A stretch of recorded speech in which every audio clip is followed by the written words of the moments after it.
La faiblesse fait peur. N'est-ce pas le drame de tant de vieillards qui sentent leur force diminuer? Alors montent en eux la colère, la révolte et la dépression.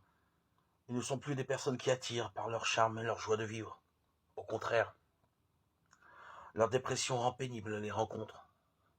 Leurs enfants ont du mal à venir les voir car ils critiquent tout et sont parfois violents envers eux.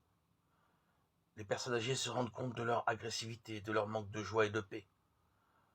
Ce constat ne fait qu'augmenter leur dépression. Je suis un poids pour mes enfants et n'ont plus de raison de vivre et elles risquent de s'enfermer dans la tristesse, de devenir acariâtres.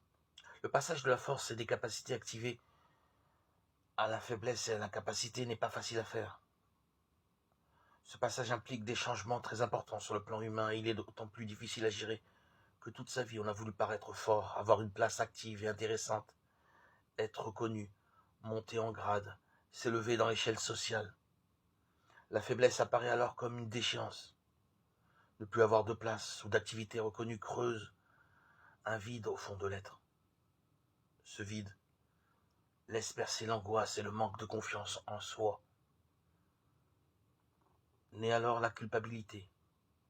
Je ne suis bon à rien. Du haut du piédestal et de la réussite, on tombe vite dans les abîmes. De l'exaltation et de la suffisance, on s'engouffre vite dans les affres de la dépression, de la révolte, du désespoir avec son image intérieure blessée.